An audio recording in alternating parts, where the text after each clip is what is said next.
မိန်းကလေးများစွာအတွက်ချောမွေပြီးအပြစ်နာစာကင်းပြီးအမွှေးမြင်မရှိတဲ့အသားရည်ကိုလှပတဲ့စံလုံးအဖြစ်သတ်မှတ်ခဲ့ပါတယ်။ဒါပေမဲ့လူတိုင်းအဲ့ဒီစံလုံးနဲ့အမိမနေနိုင်ပါဘူး။မိန်းကလေးတယောက်ကခန္ဓာကိုယ်မှာအမွှေးမြင်နည်းနည်းရှိတာနဲ့နေရာတိုင်းမှာအတင်းဖြင်းပြောကြပါတော့တယ်။မာဒီမင်းသမီးလေးမာဒီငါနဲ့မလာနဲ့ငါနဲ့ဝဝဲနေ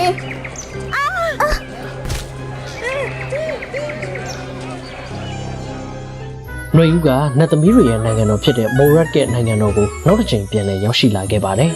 ။နှစ်တစ်နှစ်ရဲ့အကြီးမားဆုံးအခမ်းအနားဖြစ်တဲ့ရှေးဟောင်းပန်းပွင့်ပွဲတော်အတွက်နတ်သမီးတွေကရွှေမျိုးစွာပြင်ဆင်နေခဲ့ကြပါတယ်။ဒါပေမဲ့ညမိုးချုပ်တဲ့အခါမှာနတ်သမီးတယောက်ကငြိမ်သက်စွာထွက်လာခဲ့ပါတယ်။လီလာကထူထဲပြီးကျန်းတဲ့ခေါင်းအစခြေဆုံးရှိတဲ့အမွှေးမြင်တွေနဲ့ဖုံးလွှမ်းထားတဲ့ထူးဆန်းတဲ့နတ်သမီးမိန်းကလေးပါ။နှစ်စဉ်နှစ်တိုင်းပန်းပွင့်ပွဲတော်အတွင်းလီလာကအရာအလုံးကိုဖျက်ဆီးဖို့ခိုးထွက်လာလေးရှိပါတယ်။ဟာဒီပန်းပွဲတော်အားလုံးငါဖျက်ဆီးပြစ်မယ်။မြင့်မြတ်ပြီးဂုံရှိတယ်လို့ဟန်ဆောင်နေကြတဲ့အဲ့ဒီနတ်သမီးတွေကဟန်ဆောင်အပြုံးတွေဟန်ဆောင်ထားတဲ့ကျင်နာမှုတွေပဲရှိတာ။ငါနောက်ကွယ်မှာတော့ငါ့ကိုလှောင်ပြောင်နေကြတာ။အဖြတ်သမားဟိုမှာနတ်သမီးလီလာလာပြန်ပြီ။သူအားလုံးဖျက်ဆီးဖို့ဒီကိုရောက်နေပြီ။သူ့ကိုဖမ်းကြ။မော်အလင်းတစ်ခုကလီလာကိုရိုက်ခတ်သွားပြီးလေပွေတစ်ခုကိုဖန်တီးကသူ့ကိုဆွဲထုတ်ခဲ့ကြပါတယ်။မျက်စိတမိတ်အတွင်းမှာပဲသူကလျှက်စစ်မီးတွေထုံးလဲနေတဲ့ဝင်ကဘာလိုလူသားကဘာထဲမှာသူ့လမ်းပြောက်သွားခဲ့ပါတယ်။သူ့ရဲ့ရှုပ်ရှက်ခန့်နေတဲ့စပင်းတွေနဲ့ခြေလက်တွေရစ်ပတ်သွားပြီးသူ့ကိုရဲတဲ့တစ်ခုစီကိုပြုတ်ကျသွားစေခဲ့ပါတယ်။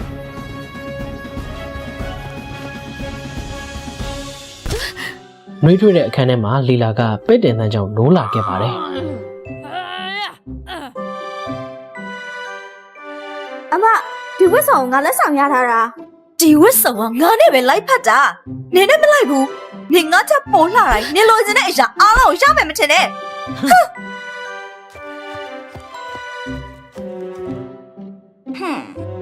မက်ဒီကမှန်ရှိမှတယောက်တည်းထိုင်ကသူ့ရဲ့ကိုယ်ပိုင်အလှကိုဖျက်ဆီးခြင်းတလို့မိတ်ကပ်လင်းပစ်လိုက်ပါတော့တယ်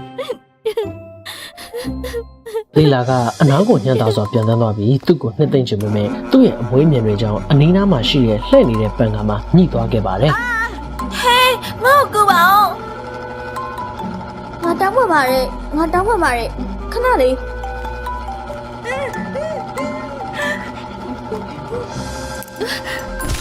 ပြပြီ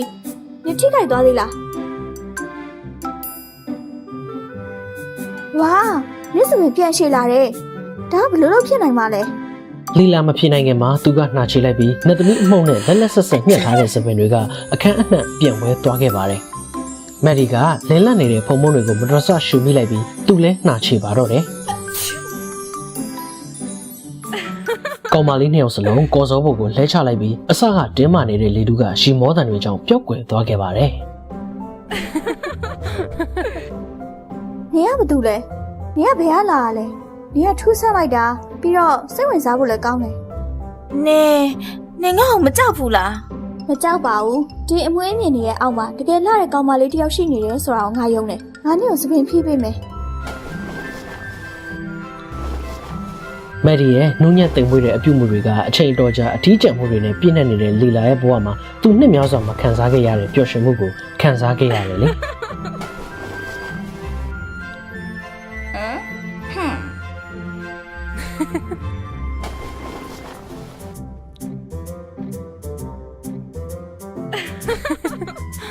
အဲ့ဒီညမှာလီလာကမက်ဒီရဲ့အနားမှာလဲလျောင်းရင်စကားစမိပြောကနှစ်ယောက်စလုံးငြိမ်းချမ်းစွာအိပ်ပျော်သွားခဲ့ကြပါတယ်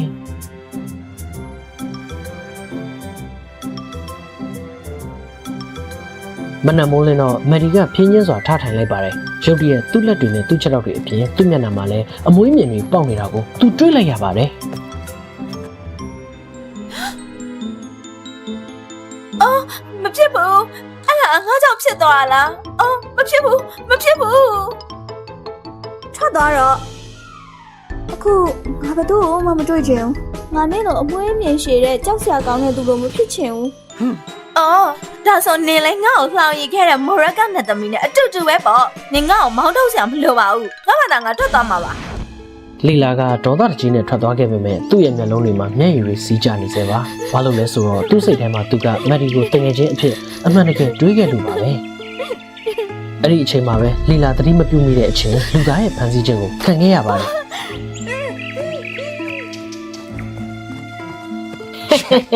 ဒီမွေးမြင်ထူထူနဲ့ထူးဆန်းတဲ့ကောင်မလေးကရည်စရာကောင်းတာပဲငါတို့သူ့ကိုစက်ကတ်ထဲပို့လိုက်ရင်ငါတို့ဈေးကောင်းရမှာလီလာရဲ့စိတ်အားထက်သန်တဲ့အော်ဟစ်အကူအညီတောင်းတန်ကမက်ဒီစီကိုရောက်သွားခဲ့ပါတယ်သူ့ရဲ့တငယ်ချင်းကိုခေါ်သွားတာကိုမြင်တော့သူ့အပြင်ကိုအမြန်ပြေးသွားခဲ့ပါတယ်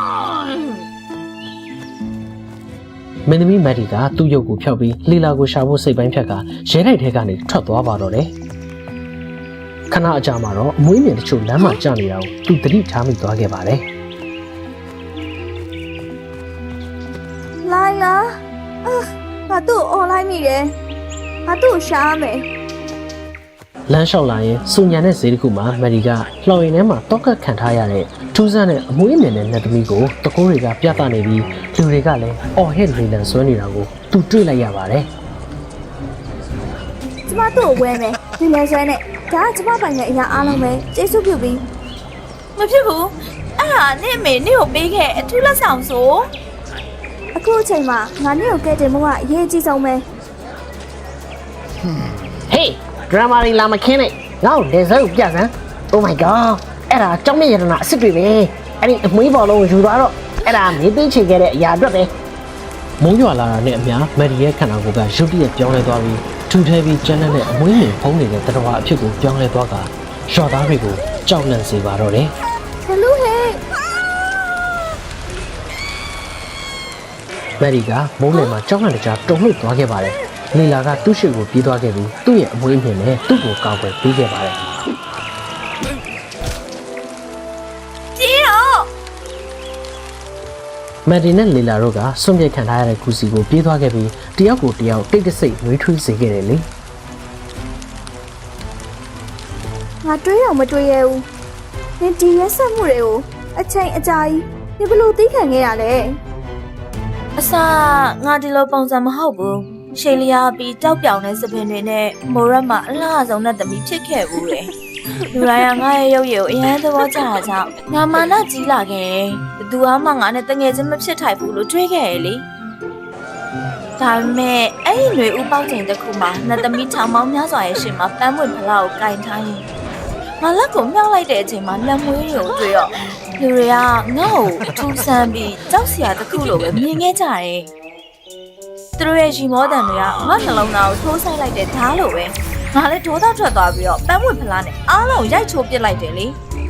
အဲ့ဒါနဲ့ပန်းမွန်ဝိညာဉ်လဲငါ့ကိုဒေါသထွက်သွားပြီးတော့ကြောက်စရာကောင်းတဲ့ဒီအမွေးထူတဲ့ပုံစံကိုပြောင်းပြလိုက်တော့တာပဲ ငါတို့အားလုံးအမားတွေလုပ်ခဲ့မိကြတယ်လိုက်လားဒါပေမဲ့ငါအခုမြင်နေရတဲ့မင်းကလေးကတတ်တိရှိပြီးတော့ကျင်လာတယ်နင်ပြောင်းလဲသွားပါပြီ ကျေးဇူးတင်ပါတယ်မာဒီပြီးတော့ငါနေ့ကိုဒီလိုဆက်မနေခိုင်းပါဘူးငါနေ့ကိုမိုရက်စီကိုခေါ်သွားပြီးတော့နေ့ရဲ့ချိန်စာကိုဖယ်ရှားပေးဖို့ပန်းမွန်ဝိညာဉ်ကိုငါတောင်းဆိုမယ် မိုးဆဲသွားတဲ့အချိန်လီလာနဲ့မက်ဒီတို့ကမော်ရက်ကိုပြန်ဖို့လမ်းကိုအတူတကွရှာဖွေခဲ့ကြပါတယ်မိုရက်ရဲ့ပန်းတကားကနတ်သမီးနယ်ပယ်ရဲ့ရင်သက်ရှုမိုးပွဲအလှတွေနဲ့မက်ဒီရဲ့ရှေ့မှာတောက်ပနေခဲ့ပါတယ်ဒါပေမဲ့နတ်သမီးကရှေ့ကိုပြေးလာပြီးသူတို့ရဲ့လမ်းကိုပိတ်ဆို့ကတိုက်ခိုက်ဖို့အသင့်ဖြစ်နေခဲ့ပါပြီ အမွေးမြင်နဲ့ဘလူးပြန်လာပြီသူတို့ကိုမောင်းထုတ်ကြအောင်ယာ ရက်ငါဒီကိုပြန်လာတာဖြက်စီဖို့မဟုတ်ဘူးငါရဲ့တငယ်ချင်းကိုကူညီဖို့ပါ ရုတ်တရက်လီလာစီကိုမော်ဆန်နဲ့အစောကိုပြစ်ခတ်လိုက်ပေမဲ့မက်ဒီကအချိန်ကြီးသူ့ရှေ့မှာဝင်ကာလိုက်ပါတယ် ငါတကယ်ချင်းကိုမထိနိုင်နဲ့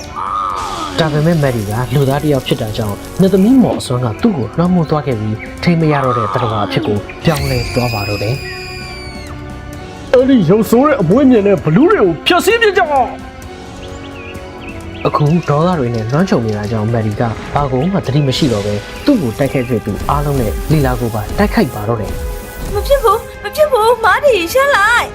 မက်ဒီကတစ်ချိန်ကသူ့လိုတူညီတဲ့တရဝါဖြစ်သွားမှကိုလီလာစိုးရင်လာကြောင်းသူကသူ့ရဲ့စပယ်နဲ့မက်ဒီကိုရှစ်ပတ်လိုက်ပြီးသူ့ကိုတားလိုက်ပါတယ်ဒါပေမဲ့ပြင်းထန်တဲ့ရုံးကန်မှုကြောင့်လီလာကိုလေထဲကိုပြန့်လွင့်စေပြီးနာကျင်စေခဲ့ပါတယ်လီလာရဲ့အော်ဟစ်တန်ကြောင့်မက်ဒီကသူ့ရဲ့အာရုံတွေကိုပြန်လည်ရရှိခဲ့ပါတယ် လိုက်လားငါအထင်းချုပ်မှုဆုံးရှုံးသွားတယ်ငါနဲ့ကိုထိခိုက်မိသွားပြီငါနားမလာနဲ့ငါနားဘူးမမလာပါနဲ့ မက်ဒီကထွက်ပြေးသွားခဲ့ပြီးသူ့မျက်နှာကိုလေပြင်းတွေတစ်ဖြက်ဖြက်တက်ခိုက်နေတာကြောင့်သူ့စပယ်တွေကသူ့အမြင်အာရုံကိုကွယ်စေခဲ့တယ်လေ ရုတ်တရက်သူခြေထောက်ချော်သွားပြီးကြောက်ကဘာစွန်းကနေပြုတ်ကျသွားပါတော့တယ် မာတီ ကံကောင်းစွာနဲ့လီလာရဲ့ထူးထဲပြီးကျန်းတဲ့စပင်တွေကမက်ဒီကိုအချိန်မီလှမ်းဖမ်းနိုင်ခဲ့ပါတယ်သူ့မှာကျန်နေတဲ့ခွန်အားတွေကိုလီလာသုံးပြီးမက်ဒီကိုဆွဲတင်လိုက်ပါတယ်အဲ့ဒီဆွဲတင်ခြင်းကသူ့ရဲ့ခန္ဓာကိုယ်ကိုနာကျင်စေပေမဲ့လည်းပေါ့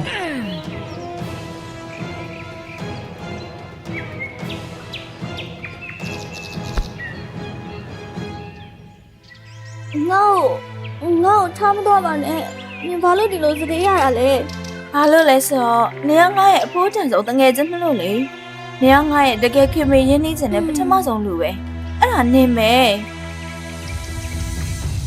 ပျော်ပြောင်းတောက်ပါတဲ့အလင်းတစ်ခုရုတ်တရက်ပေါ်လာပြီးနှစ်သမီးကကောင်းဟင်ကနေဆင်းသက်လာကစိုးရင်စိတ်နဲ့အတူလီလာကိုကယ်တင်မှုပြေးလာခဲ့ပါတယ်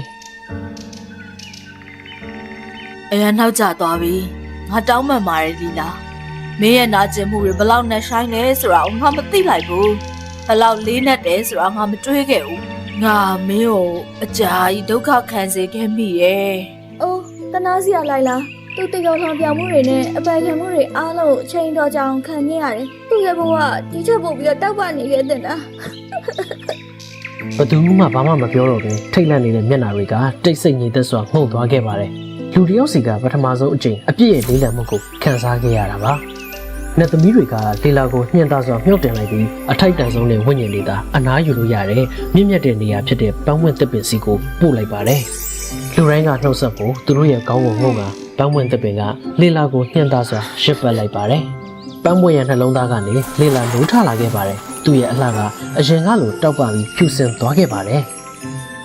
မင်းရဲ့ချစ်ချင်းမြတ်တာနဲ့ရဲစွမ်းတတ္တိယပန်းမှုဝိညာဉ်စိတ်ထိတွေ့စေခဲ့မင်းကိုခွင့်လွှတ်လိုက်ပါပြီလီလာပြီးတော့မင်းကိုဒုတိယအကျင့်အခွင့်ရေးပေးတယ်အဲ့ဒါကိုညှဉ်းလို့ပါကလေးကျေးဇူးတင်ပါတယ်ပန်းမှုဝိညာဉ်ကျေးဇူးအများကြီးတင်ပါတယ်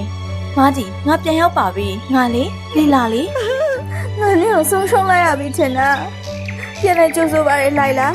အရာအလုံးပြီးနောက်မိန်းကလေးနှစ်ယောက်ကပြောင်းလဲသွားခဲ့ပါတယ်သူတို့ပုံမကျင်နာတက်လာပြီးတတ်မှလာတာသူတို့ရဲ့ဖြစ်တည်မှုအစစ်အမှန်နဲ့ပျော်ရွှင်ခဲ့ကြပါတယ်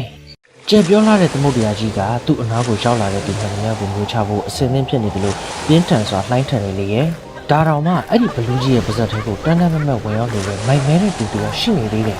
ကျွန်တော်တို့ရဲ့တနာစရာအင်ပေါ်ဒိုရိုတာကစိတ်ပြက်လက်ပြက်နဲ့အဆုံးဘက်ကိုသွားနေခဲ့တဲ့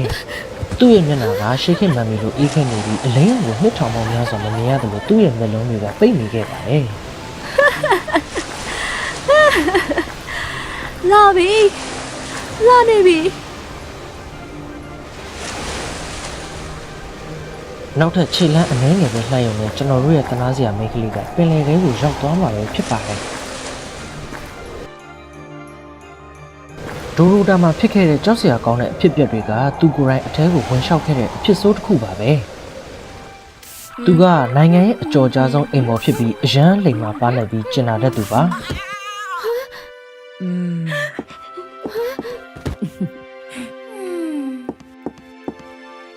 ဒါပေမဲ့သူကသူ့ကိုယ်သူယုံကြည်မှုမရှိဘူးလေဒိုရိုတာကမင်းသားချက်ကိုတွေ့တဲ့အချိန်များသောအားဖြင့်ရှက်လိရှိပါတယ် ဒိုရိုတာမင်းစင်ပြေရဲ့လားမင်းတတိထားဖို့လိုတယ် အဆင်ပြေပါတယ်အိုးကျေးဇူးတင်ပါတယ်မင်းသားလေး ဒိုရိုတာကငယ်စဉ်ကတည်းကနန်းတော်ထဲမှာနေခဲ့ရပြီးမင်းသားချက်ရဲ့အိမ်ပေါ်အဖြစ်ထမ်းဆောင်ခဲ့ရပါတယ်သူနဲ့ဒိုရိုတာကလှည့်မြန်စွာရင်းနှီးလာခဲ့ကြပါတယ်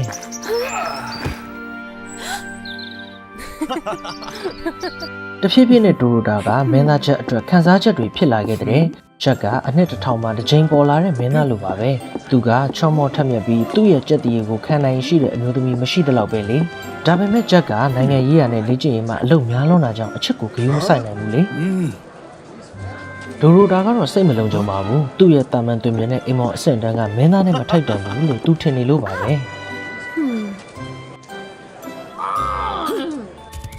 မင်းသားချက်ကအမဲလိုက်ခရီးစဉ်မှာရုတ်တရက်မတော်တဆမှုတစ်ခုကြောင့်သူ့ကိုပြင်းထန်စွာဒဏ်ရာရစေပြီးနွမ်းနေစေကပြန်လဲကောင်းမွန်လာစေဖို့အိယာထဲမှာပဲလှဲနေခဲ့ရပါတယ်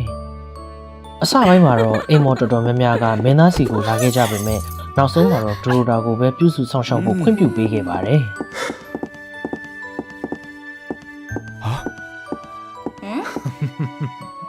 ဒါငါအကြိုက်ဆုံးဟင်းရပဲမင်းတယောက်ပဲငါ့ကိုနားလဲတယ်ဒိုရိုတာ သူ့ရဲ့အနားယူချိန်တွေမှာဒိုရိုတာကမင်းသားရဲ့အနားမှာအချိန်များစွာကုန်ဆုံးခဲ့ပါတယ်။နေ့ရက်တိုင်းမှာသူကဂျက်ကိုပိုချစ်လာခဲ့ပေမဲ့မင်းသားကတော့သတိမမူမိခဲ့ဘူးလေ။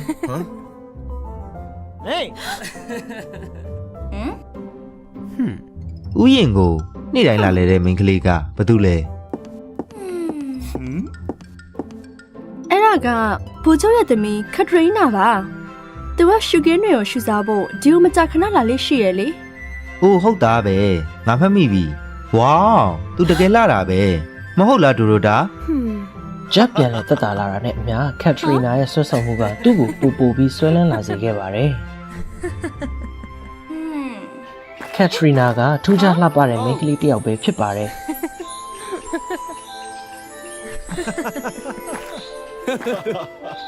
ဂျက်ကသူ့ရဲ့လက်ပတ်မှုတွေကိုနေ့တိုင်းစိတ်အားထက်သန်စွာစောင့်မျှော်နေပေမဲ့သူကမင်းသားကိုဘယ်တော့မှသွားမတွေ့ဘူးလေ။ဂျက်ကသူ့ကိုအမတ်အနေနဲ့ထားပြီးကက်ထရီနာအတွက်သူ့ရဲ့ခံစားချက်တွေကိုဒိုရိုတာစီမှာရင်ဖွင့်ခဲ့တဲ့။သူနာကျင်နေပေမဲ့ဒိုရိုတာကသူ့ရဲ့ခံစားချက်တွေကိုမျိုးသိပ်ထားပြီးဂျက်ရဲ့စကားတွေကိုနားထောင်ပေးနေစေပါ။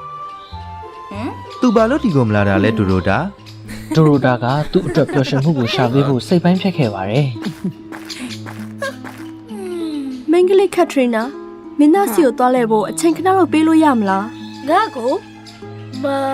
မဖြစ်နိုင်ဘူးအချိန်မတန်သေးဘူးခလေးမလေး ဒါပေမဲ့ဘာလို့လဲအမမင်းသားကိုနေ့တိုင်းလက်ဝဲရမ်းပြနေရပဲလေသူကအမကိုစိတ်ဝင်စားနေပုံရတယ် ငါအလောက်ရှုပ်နေတယ်တခြားယောက်ျားလေးတွေကိုအရင်ကင်တွေရအောင်မယ်မင်းသားလေးအလှည့်ရောက်လာမှာပါ ဒိုရိုတာကအားကိုးရမဲ့သွားခဲ့ပေမဲ့သူကနောက်ထပ်အကြံတစ်ခုပေါ်လာခဲ့ပါတယ်သူကကက်ထရီနာရဲ့နာမည်နဲ့အချစ်စာတွေရေးခဲ့ပြီးကက်ထရီနာကသူ့ကိုမင်းသားဂျက်စီပေးဖို့တောင်းဆိုခဲ့တယ်လို့ဟန်ဆောင်ခဲ့ပါတယ်ပြီးတော့မင်းသားဂျက်ကအဲ့ဒီစာတွေကိုအရန်သဘောကျခဲ့တယ်လေစာရီကရိုးသားတဲ့စကားလုံးတွေကတကယ်တော့ဒိုရိုတာရဲ့ခန်းစားချက်တွေပဲဖြစ်ပါတယ်တဖြည်းဖြည်းနဲ့မင်းသားကကက်ထရီနာလို့သူထင်တဲ့စာတွေကလူတစ်ယောက်ကိုချစ်မိသွားခဲ့ပါတော့တယ်မင်းသားချက်ကကက်ထရီနာနဲ့တွေ့ဖို့စိတ်ပိုင်းဖြတ်ထားချိန်မှာတော့မမျှော်လင့်ထားတဲ့အရာတစ်ခုဖြစ်ပျက်ခဲ့တဲ့ကက်ထရီနာကခရီးသွားနေစဉ်ပြန်ပေးဆွဲခံခဲ့ရပါတယ်ဘုရင်ကြီးကကက်ထရီနာနဲ့ဂျက်ရဲ့ဆက်ဆံရေးအကြောင်းကိုသိပြီးသူတိကျပြန်လည်ကောင်းမွန်လာစေဖို့မင်းသားကိုအမှန်တိုင်းထုတ်မပြောဖို့လူတိုင်းကိုအမိန့်ပေးခဲ့ပါတယ်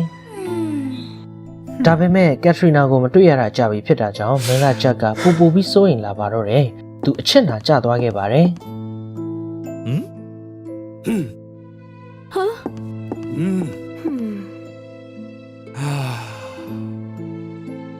ဒိုရိုတာကစိတ်ကူးရဲ့အချစ်စာတွေနဲ့ပဲမင်းသားကိုစိတ်တည်ငြိမ်အောင်ကူညီနိုင်ခဲ့ပါတယ်။ဒါပေမဲ့မူသားစကားကထာဝရမတည်မြဲနိုင်တော့ကိုသူသိနေခဲ့ပါတယ်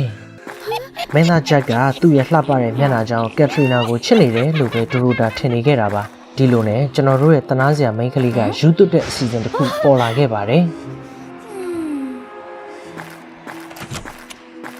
ဒိုရိုတာကမှော်စည်းကွက်မှာတရမဝင်အလုံးလုံးနေတဲ့ထက်မြက်တဲ့မှော်စရာဘလက်ကိုသွားတွေ့ခဲ့တဲ့ဘလက်ရဲ့မျက်နှာကအရန်ကြောက်စရာကောင်းပြီးခွဲခြားဆက်ဆံမှုကိုရှောင်ရှားဖို့ပေါင်ကိုဈေးကွက်မှာသူ့အလုံးလုံးဖို့ရွေးချယ်ခဲ့တာဖြစ်ကြောင်းကောလာဟာလာတွေထွက်ခဲ့ပါတယ်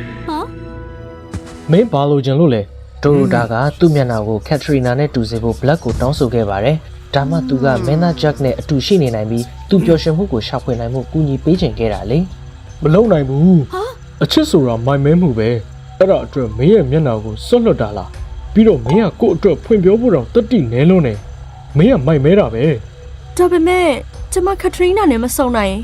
မင်းသားလေးဒုက္ခရောက်မှစိုးရိမ်နေပြီးတော့ မင်းရဲ့မျက်လုံးကရောပြီးတော့မင်းသားလေးရဲ့ချောမောတဲ့မျက်နှာကိုနောက်ဘယ်တော့မှမတွေ့ရတော့ဘူးလေ ကျမလက်ခံတယ်ပြီးတော့ကျမသူ့မလို့ချစ်တာသူ့အသွင်ပြင်ကြောင့်မဟုတ်ဘူး မော်ဆီယာဘလက်ကဒိုရိုတာရဲ့စိတ်ပိုင်းဖြတ်မှုကြောင့်စိတ်ထိတွေ့သွားပုံရပါတယ်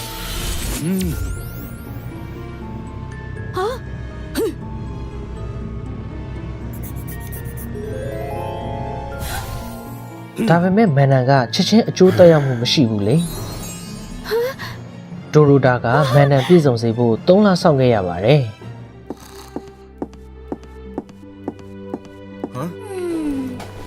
ဒိုရိုတာမင်းဘာဖြစ်သွားတာလဲ ကျမအဆင်ပြေပါတယ်မင်းသားကျမဒီအတိုင်းခလုတ်တက်မိသွားတာပါဒါပေမဲ့မင်းသားနောက်3လကြာရင်ကျမဒီမှာရှိတော့မှာမဟုတ်ဘူး မင်းသားချက်ကဒိုရိုတာကိုအဲ့ဒီအကြောင်းနဲ့ပတ်သက်ပြီးတခုခုမေးဖို့ကြိုးစားတဲ့အခါတိုင်းသူကတိတ်ဆိတ်နေခဲ့တာကြောင့်သူအံ့အားသင့်နေခဲ့တဲ့ ဒါကသူ့ကိုတန်တရားဖြစ်စေခဲ့ပြီးဒိုရိုတာကိုပို့ပြီးအနီးကပ်စောင့်ကြည့်လာပါတော့တယ်ဂျာလက်အနေနဲ့သူကသူ့အပေါ်ဘလောက်ကျင်လာပြီးခရူးဆိုင်ကြောင်းသူတဖြည်းဖြည်းနားလည်လာခဲ့ပါတယ်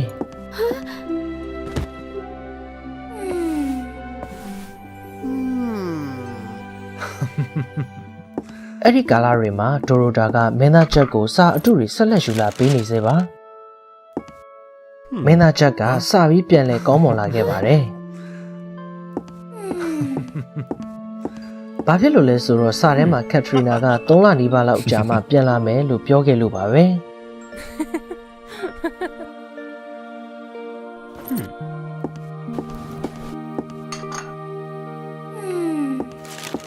ဒိုရိုထာကက်ထရီနာကလှရောက်နေမကဘူး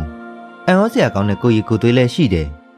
ဒီစာတွေကအရင်နှစ်လိုပဲကောင်းပြီးယဉ်ကျေးတယ် ဟုတ်တယ် तू ကပူကျော်ရဲ့သမီးပဲလေမင်းသား ဒီစာတွေကနေတဆင့်သူ့ရဲ့ပင်ကိုဇယိုက်ကိုငါသိခဲ့ရတယ်သူ့ရဲ့တွေ့မြင်ရိုးရှင်းနေရင်တော့ငါသူ့ရဲ့စိတ်လှကိုချစ်နေအောင်မှာ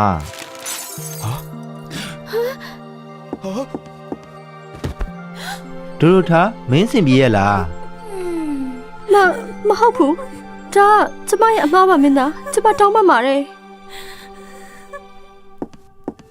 မင်းသားချက်ကဒိုရိုတာရဲ့အပြုအမူကထူးဆန်းတယ်လို့ခန်းစားနေရပါတယ်။ကက်ထရီနာပြန်ရောက်တာနဲ့ဒိုရိုတာထွက်ခွာချိန်ကတိုက်ဆိုင်နေမှသူရုတ်တရက်သတိထားမိသွားပါတယ်။သူကတန်တရားစိတ်နဲ့စုံစမ်းပါတော့တယ် ငါအခုဘာလုပ်တင်လဲငါရဲ့ဆုံးဖြတ်ချက်ကမှားနေလားမဟုတ်ဘူးလုံးဝမမောင်းမင်းသားကမုံမြတ်ပြီးကက်ထရီနာရဲ့အလားကပဲသူ့အတွက်ထိုက်တန်တယ် ။ဒိုရိုတာကမင်းသားလေးရဲ့လိမ်မာပါနှံ့မှုကိုသတိမထားမိခဲ့ပါဘူး။အဲ့ဒီအချိန်မှာမင်းသားချက်ကဒိုရိုတာယူလာတဲ့စာတွေကိုတေချာစစ်ဆေးခဲ့ပါတယ် စကားရဲ့ဒီဘိုင်းကဘာလို့ဒိုရိုတာနဲ့တူနေတာလဲ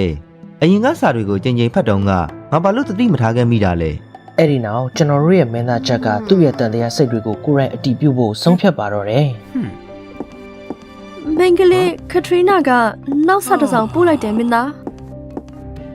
လေးနေကောင်းရဲ့လား ငါအဆင်ပြေပါတယ်နောက်စာတစ်စောင်လားငါ့ကိုဖတ်ပြပေးပါလားငါဒီနေ့တော်တော်ပင်ပန်းနေတယ်လို့ခံစားရလို့ ။မင်းသားချက်ကပင်မဟန်ဆောင်ကဒိုရိုတာကိုသူ့အတွက်စာရီဖတ်ခိုင်းလိုက်ပါတယ်။ဒိုရိုတာကစာရီကိုပိုဖက်လေလေအထက်ကစာရီကချက်အတွက်သူ့ကိုယ်ပိုင်ခန်းစားချက်တွေလိုသူ့စိတ်ခန်းစားချက်တွေကိုမထိန်ချုပ်နိုင်ဖြစ်လာလေလေပဲလေ ဒါဆိုဒိုရိုတာကဒီစာတွေရေးခဲ့တာပေါ့သူကငါဘေးနားမှာတစ်ချိန်လုံးရှိနေခဲ့တာတောင်ငါသတိမထားခဲ့မိဘူးခဏလေးဒိုရိုတာဒီစာတွေကိုရေးခဲ့တဲ့သူကမင်းလား မဟုတ်ဘူးဘယ်လိုလုပ်ဖြစ်နိုင်မှာလဲမဟုတ်ဘူးဒါရီကကက်ထရီနာရဲ့စာရီပါမင်းသား အဲ့ဒါမင်းပဲဒိုရိုတာမင်းငါ့ကိုဘာလို့လိန်ခဲ့တာလဲငါကဒီစာတွေတဲကလူကိုချစ်တာအဲ့ဒါမင်းပဲ ။ဒါပေမဲ့ကျွန်တော်တို့ရဲ့မင်းသားကတနာစရာအိမ်ပေါ်ရဲ့တုံ့ပြန်မှုကိုမခံမနိုင်ခဲ့ဘူးလေ မဟုတ်ဘူးမဖြစ်နိုင်ဘူးမဟုတ်ဘူး ဒိုရိုတာဘာဖြစ်နေတာလဲကျေးဇူးပြုပြီးရက်ပါ ။မင်းသားချက်ကချက်ချင်းထပြီးဒိုရိုတာနောက်ကိုလိုက်ဖို့ကြိုးစားခဲ့တဲ့ဒါပေမဲ့သူ့ခန္ဓာကိုယ်ကအားနဲ့နေသေးတာကြောင့်သူ့ကိုမျက်စိတမိတ်အတွင်းမှာပဲလွတ်သွားခဲ့ပါတယ်။သူ့ရဲ့အမားကဘလောက်နှက်နေလဲဆိုတာကိုသူသဘောပေါက်သွားခဲ့ပါတယ်။သူကအချိန်မနှောင်းမီသူ့ကိုယ်သူကဲတင်ဖို့မျှော်လင့်ချက်နဲ့မှော်စရာဘလက်ရဲ့အင်ကိုတဲ့ပြေးပါတော့တယ်။ အခုဘာဖြစ်ပြန်ပြီလဲ ကျမတောင်းပန်ပါတယ်ကျေးဇူးပြုပြီးမှန်ကြောင်ပြန်ပြီးရောက်သိမ်းပေးပါကျမတောင်းပန်ပါတယ် ဒိုရိုတာက black နဲ့ကြိုးကြောင်းဆင်ခြင်မှုအရာအလုံးကိုပြန်ပြောပြခဲ့ပါတယ် မဖြစ်နိုင်ဘူးဒီသဘောတူညီချက်ကဖျက်လို့ရလို့လား မရဘူးဒါဘယ်တော့မှဖြတ်လို့မရဘူး ။ဘာပဲဖြစ်ဖြစ်ဒိုရိုတာကအစွမ်းထက်တဲ့မှော်စရာရဲ့သဘောတူညီချက်ကိုမချိုးဖျက်နိုင်ခဲ့ပါဘူး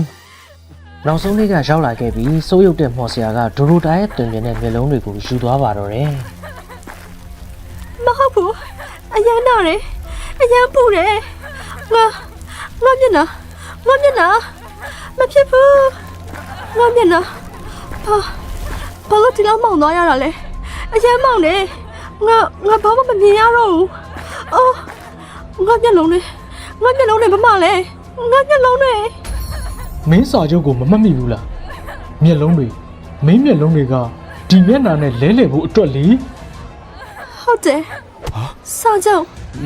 အဲ့ဒါကိုလူချင်းခဲ့တဲ့သူကကျမပဲဟုတ်တယ် ။ သူ့ရဲ့မျက်လုံးတွေသူ့ရဲ့ကိုယ်ပိုင်လက္ခဏာနဲ့သူ့ရဲ့ချစ်ချင်းမြတ်တာကိုဆုံးရှုံးခဲ့ရတာလေအခုဒိုရာတာကဘာလို့ရမယ်မသိတော့ပါဘူးလေကတေဆောင်လာတဲ့စားရနံကြောင့်ဒိုရိုတာကကြောက်ဆောင်ကမ်းခြေကိုသွားခဲ့ပါတယ်ပြီးတော့ဒါကဒီကြေကွဲပွဲဇလန်းရဲ့အစကိုကျွန်တော်တို့ပြန်ရောက်လာခဲ့ပါပြီ လာပြီလာနေပြီ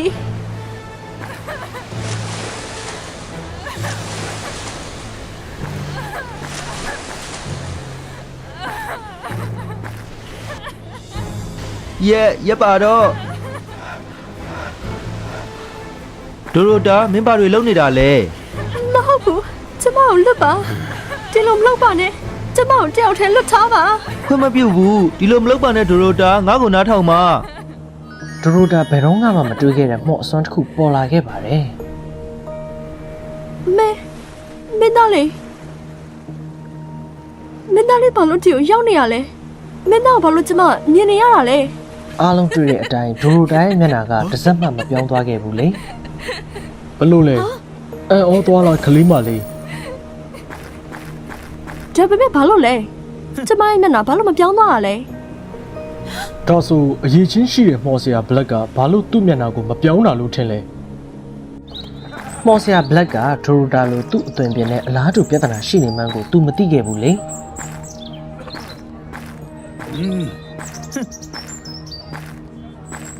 ခွဲခြားဆက်ဆံမှုကိုရှောင်ရှားဖို့ဘလက်ကမှောက်ခုဈေးကွက်မှာတရက်မဝင်အလုံးလုတ်ကန်ဖို့ရွေးချယ်ခဲ့တာပါ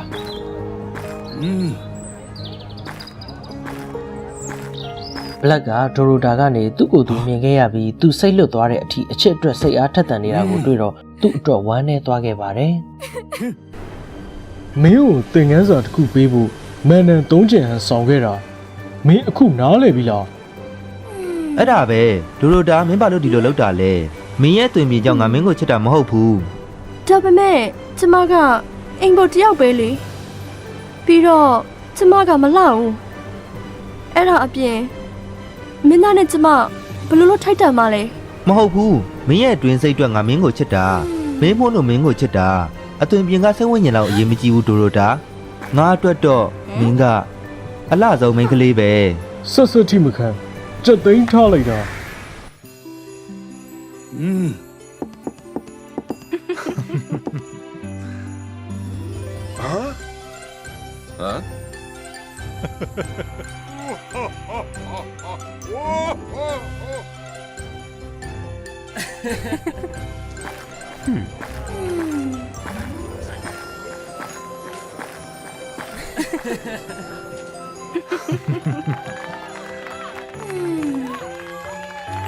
ပြီးတော့ဒိုရိုတာကပဲမော်ဆရာဘလက်ကိုပြောင်းလဲစေခဲ့သူပါ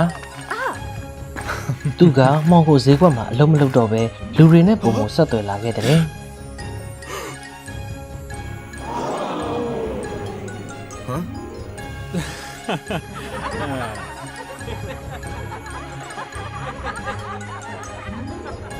ရဲ့ပတ်မိုးမှုအတွက်ကျေးဇူးတင်ပါတယ်ကျေးဇူးပြုပြီးကောမန့်မှာမှန်းခဲ့ပြီးပုံမအံ့ဩစရာကောင်းတဲ့ဇာတ်လမ်းတွေကိုကြည့်ဖို့ Wowa Fairy Tale ကို subscribe လုပ်လိုက်ပါအောင်နော် အကယ်၍တနေ့မှာတင်နဲ့တင်ညမတို့ခန္ဓာကိုယ်ကြီးလဲလဲသွားမှန်တည်တည်လိုက်ရရင်ဘာတွေဖြစ်မလဲ အာနေပါလို့လိုက်တာလဲအဲလီ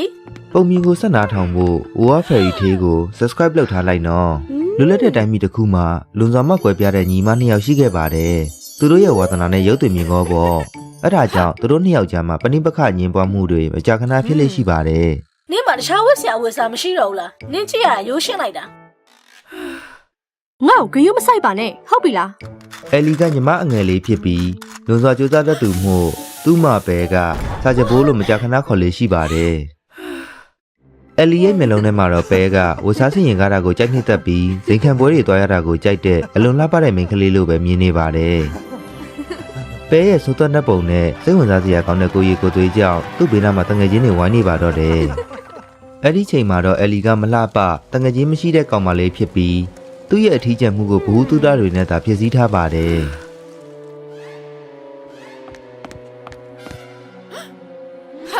နေတိုင်းနေကစာအုပ်တွေဖတ်နေဖို့ပဲသိတယ်နေကမလှတဲ့အပြင်ပြင်းစရာကောင်းလိုက်တာ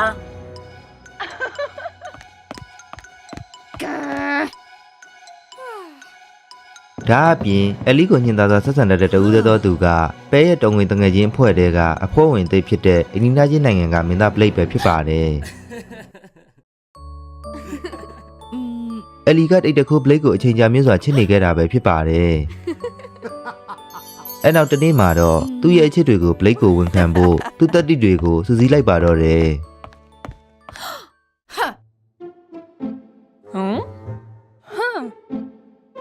နေနဲ့ Blake နဲ့တူနေတဲ့ကဘာလာတာမဟုတ်ဘူးနော်အဲ့ဒီအကြံကိုလက်လျှော့လိုက်စမ်းပါ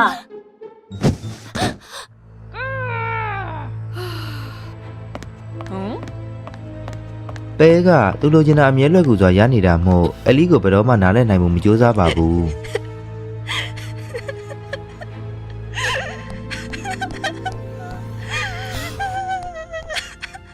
မင်းဘာလို့ငိုနေတာလဲ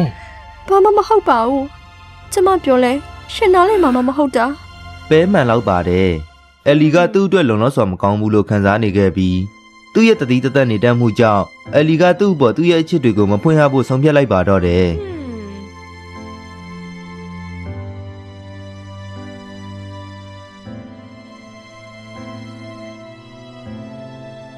မင်းဝမ်းနေနေတာလားငါမင်းကိုပုံမြန်တစ်ပုတ်ပြောပြမယ် ကောင်းပြီလေ တခါတော့ကဖြူစင်တဲ့နှလုံးသားနဲ့တောမင်စာလေးတယောက်ရှိတယ်သူ့ရဲ့ထူးခြားစမ်းကြယ်ပြီးပုံမှန်မဟုတ်တဲ့ပစ္စည်းတွေကိုစုတတ်တဲ့ထူးခြားတဲ့အကျင့်ကြောင့်လူတိုင်းကသူ့ကိုရှောင်ဖယ်ခဲ့ကြတယ်ဒါပေမဲ့မှင်စာလေးကဘသူ့ကိုမှဘယ်တော့မှမထိခိုက်စေချင်ခဲ့ဘူးလေစမ်းကြယ်မဲ့အနေနဲ့သူကဖြူစင်တဲ့ဝိညာဉ်တွေကိုကူညီပေးချင်ခဲ့တာမှင်စာလေးကလူတွေနဲ့ဝေးကွာလှတဲ့တောနက်ကြီးထဲမှာနေပြီးစိတ်ရင်းမှန်တဲ့လူတွေကိုကူညီဖို့ဆန္ဒရှိတယ်လေအဲလီမင်းကမှင်စာလေးအကူအညီကိုလိုချင်လား လို့ချင်တာပေါ့ကျေးဇူးပါ Blake ကျမဘာလုပ်ရမလဲဆိုတာကျမသိတယ်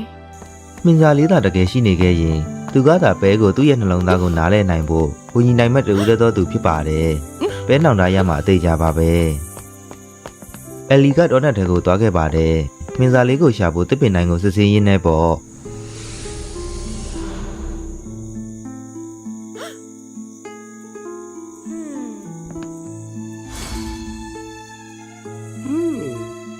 အဲ့ဒါမင်းစားပဲနောက်ဆုံးတော့ငါနဲ့ကိုရှာတွေ့ပြီ မင်းဘာကူညီလိုအပ်လို့လဲ အလီကသူနဲ့ပဲကြတဲ့ကပဏိပခတွေကိုရှင်းပြလိုက်ပါတယ်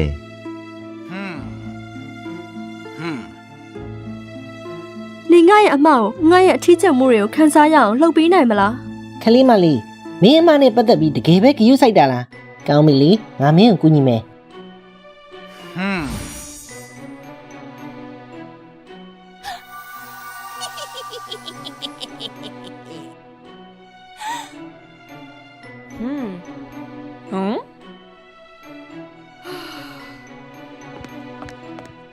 နောက်နေ့မနေ့အလီနိုလာတဲ့အခါမှာတော့သူ့မရဲ့လှပပြီးတောက်ပတဲ့သပင်တွေကိုမှန်ထဲမှမြင်လိုက်ရတာမို့အံ့ဩနေပါတော့တယ်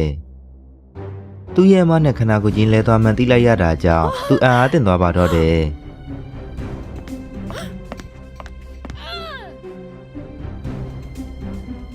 နေဘာလုပ်လိုက်တာလဲအဲလီ ငါတောင်းပန်ပါတယ်မနေ့ကတောမင်းစာစီမှာမရွရွယ်ပဲဆူတောင်းတစ်ခုကိုလှုပ်မိသွားတယ် ဘာနေယူနေလားနေအဲ့လိုတရားတွေရဲ့အမောင်မော်ဆွားအားတွေနဲ့ဘလို့များသွားရှုပ်ရဲတာလဲနေလို့တခြားသူရဲ့ဘဝကိုမနာလိုနေတဲ့သူတယောက်လို့ကိုယ့်ဘာသာကိုတိုးတက်အောင်မကြိုးစားတဲ့သူတယောက်ကဘလို့မှကောင်းလို့မှမဟုတ်ဘူး အဲ့ဒါနေ့ရဲ့အမားလေးပါတယ်ငါဘာတွေကြော်ဖြတ်ခဲ့ရလဲနေဘယ်တော့မှနားလည်မှာမဟုတ်ဘူးနေရတာအရှောင်ရှားခံရမယ်သူ စကားတွေပြောနေတာကိုရက်လိုက်နေတာကိုငါအတွက်ဖြည့်ရှင်းပေးသွားမယ် နှစ်ယောက်အငင်းခုန်ဖြစ်နေတဲ့အချိန်ထူးဆန်းတဲ့မောင်မင်းသားရဲ့မျက်လုံးကနေရမ်းမှပေါ်လာတာကိုသတိမထားမိလိုက်ဘူးလေသူတို့တော်တဲ့ကိုသွားခဲ့ပေမဲ့မင်းသားကိုနှောက်ထပ်ဘလို့မှရှာမတွေ့တော့ပါဘူး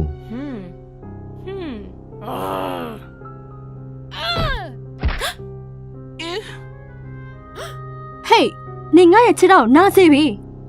အခုကဒါကိုပြောရမယ့်အချိန်လားငါတို့ပြန်သွားပြီးနေရဲ့ထက်မြက်တဲ့ညနဲ့အဖြေသွားရှာရအောင် နေတစ်ချိန်လုံးဆရာလုံးနေစရာမလိုပါဘူး သူတို့ရေတိုက်ကိုပြန်ပြီးမနက်ပြန်ဖြစ်နိုင်တဲ့နီလန်းရှာဖို့စာကြီးတိုက်ထဲမှာရှိတဲ့စာအုပ်တွေကိုဖတ်နေပါတော့တယ်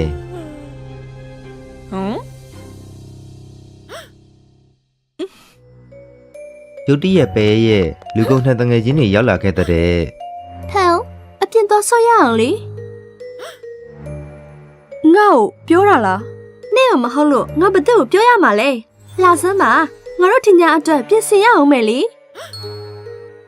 တော်သေးတာပေါ့နင်တို့ရောက်လာလို့ငါ့ကိုအမြန်ကူညီပါအောင်ငါရဲ့ရိုင်းဆိုင်တဲ့ညီမမြင်စားနဲ့အပေးယူလုပ်လိုက်တာအခုတော့ငါတို့ခန္ဓာကိုယ်တွေလဲလှယ်သွားပြီ သူ့ရဲ့တငယ်ချင်းတွေကသူ့ကိုမယုံကြပဲလောင်ပြောင်ကအထင်သေးတဲ့မျက်လုံးတွေနဲ့ကြည့်နေကြပါတယ် မင်းစား နဲ့ညီမဘာတွေဖြစ်နေရလဲဖန်ရုတ်တရက်ကြီးသူအတိတ်ပဲမရှိရတွေပြောနေတယ် သွားရအောင်မဟုတ်ရင်ငါတို့နောက်ကျလိမ့်မယ်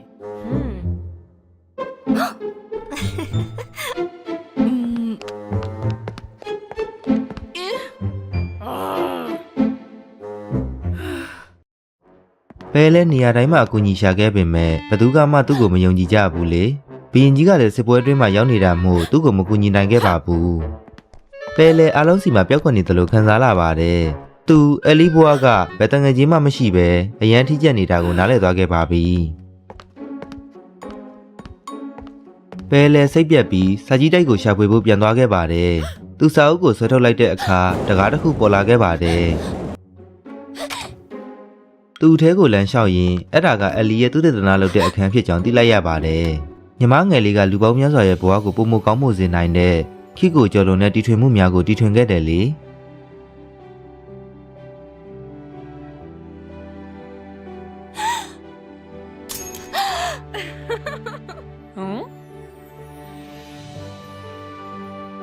ကြည့်ရတာသူ့ညီမလေးကသူ့ရဲ့အထီးကျန်မှုတွေကိုတီထွင်မှုတွေနဲ့ဖြည့်ဆည်းခဲ့တာမို့ပဲလဲတဖြည်းဖြည်းနဲ့အလီပေါ်ကိုကြီးမဆန်နာခဲ့တာကိုနှောင်နှရလာပါတော့တယ်အဲအချိန်တွင်းမှာပဲအလီလဲပဲရဲ့ခန္ဓာကိုယ်ထဲမှာပျော်ရွှင်စွာနေထိုင်နေပါတော့တယ်သူ့ကောင်းဆုံးတငယ်ချင်းတွေကသူ့ကိုစိတ်ကူးရည်ဆန်တဲ့ကပွဲကိုဖိတ်ခဲ့ပါတယ်ပွဲမှာကောင်းလေးများစွာကအလီကိုပျော်ပျေလုံးနေခဲ့ပေမဲ့သူကတော့ဘလိတ်ကိုပဲစိတ်ဝင်စားနေခဲ့ပါတယ်။အလီနဲ့ဘလိတ်တို့တညလုံးပျော်ရွှင်ပွဲအချိန်ကိုရခဲ့ပါတယ်။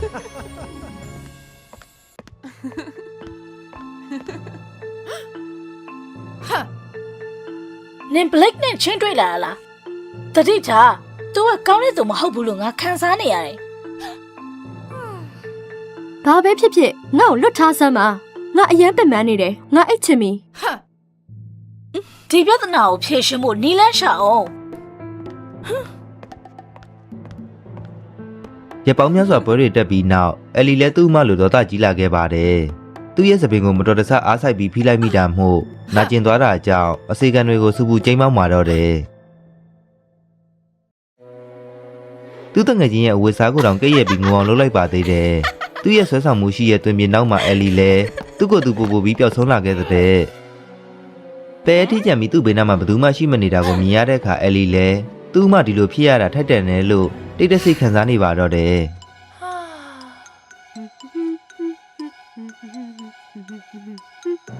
ငါရဲ့အရင်ခန္ဓာကိုယ်ထဲကိုပြင်မသွားရရင်ကောင်းမှာပဲငါဖဲလ်ပဲဖြစ်ချင်တယ်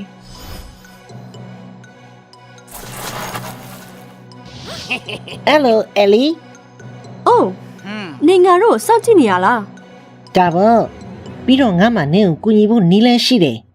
တကယ်တော့ငါရဲ့မော်အစွမ်းကတပတ်ပဲခံတာမင်းဖဲလ်နဲ့ခဏကိုတစ်ပွားလုံးလဲချင်ရင်မင်းသူ့တားမြစ်ထားတဲ့တအုပ်ထဲကလှုပ်ဝက်နေရစီမြားခေါ်လာခဲ့အဲ့မှာငါကျိန်စာရွတ်ပြီးမင်းကိုဒီခန္ဓာကိုယ်ထဲမှာရှိနေနိုင်အောင်လုပ်ပေးမယ် အလီလည်းမဆိုင်မတွလက်ခံလိုက်ပါတယ်။ပဲရဲ့ဘဝမှာလွန်စွာပျော်ရွှင်နေပြီးသူ့ရဲ့အထီးကျန်တဲ့အရင်နေ့ရက်တွေကိုပြန်မသွားကျင်တော့ပါဘူး။နောက်နေ့မှာတော့ပဲကိုမင်းစားကသူတို့ကိုကူညီဖို့ကတိပေးတယ်လို့လိန်လိုက်ပါတယ်။သူတို့ရဲ့မူလခန္ဓာကိုယ်တွေစီပြန်ပြောင်းရမှာပိုပြီးခက်ခဲတာမို့တော်ထဲမှာမှော်အစီရင်လုပ်ဖို့လိုအပ်တယ်လေ။ပဲလဲတန်တရားမရှိအလီနောက်ကိုလိုက်သွားလိုက်ပါတော့တယ်။သူတို့မင်းစားချိန်ထားတဲ့နေရာကိုရောက်သွားခဲ့ကြပါတယ်။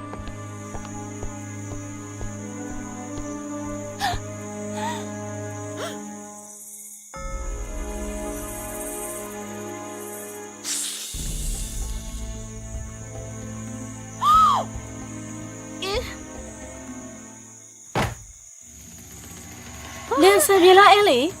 ငါအဆင်ပြေပါတယ်ဆက်သွားရအောင် ပဲရဲ့စွန့်ရင်မှုကအလီကိုစတင်ပြီးသူ့ကိုယ်သူအပြစ်တင်လာစေပါတော့တယ်သူတို့ဆုံမက်ကိုရောက်လာကြပါတယ်ဝသိချပင်အောက်ကစမ်းရည်တဲ့ပုံစံနဲ့ကြောက်ပြားနှစ်ချက်ရှိတဲ့နေရာပဲဖြစ်ပါတယ်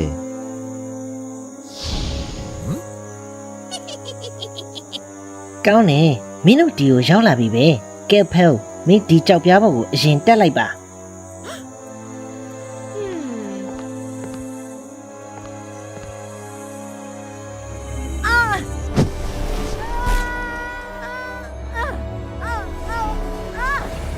သူ့ရဲ့ဝိညာဉ်ကဖြင်းချင်းစွာဆုပ်ယူခံလိုက်ရပြီးပဲရဲ့မညံတွေကကြောက်ပြားပေါ်မှာပေါ်လာခဲ့ပါတယ်။အဲ့ဒီလေပဲနဲ့ဘလိတ်ကစကားတွေကိုကြားလိုက်ရတဲ့အချိန်မှာတုန်လှုပ်သွားပါတော့တယ် နင်ဘာလို့အဲလီကိုချင်းကပ်ချင်နေရလဲနင်ငါညမလေးအပေါ်မှာထားတဲ့ရွေးချက်ကဘာလဲ ငါသူ့ခံစားချက်တွေနဲ့ကစားရတာကြိုက်တယ်အဲ့တော့ဘာဖြစ်လဲငါဘာမှမလုပ်ဘူးလေသူ့ရဲ့6ကတ်နေတဲ့ဘဝကိုစိတ်ဝင်စားစရာလေးနည်းနည်းထပ်ပေါင်းပေးလိုက်ရုံလေးပါ အတိတ်ပဲမရှိတာပဲရက်လိုက်နင်အဲလီအနာကိုကတ်ခွင့်မရှိဘူးငါနင့်ကိုအဲ့ဒီလိုလောက်ခွင့်ပေးမှာမဟုတ်ဘူး ။တကယ်တော့အဲ့ဒါကြောင့်ပဲကအဲလီကိုသူ့ဘောချစ်ခွင့်မပန်စေခြင်းခဲ့တာပဲဖြစ်ပါတယ်။အခုချက်မှာတော့မင်းစားကကောက်ကျစ်စွာရဲပြီးဘလိတ်ဖြစ်ကိုပြောင်းလဲလိုက်ပါတယ်။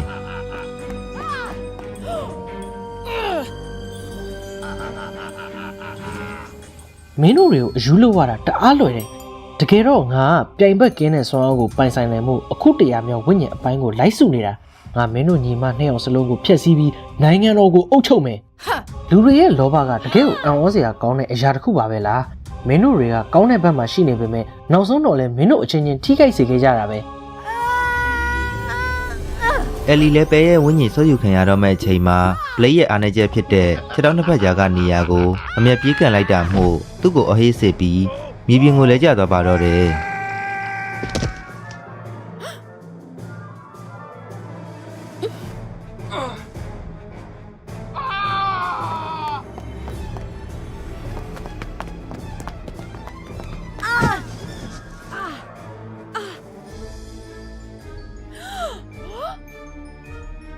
တတိထားအဲလီ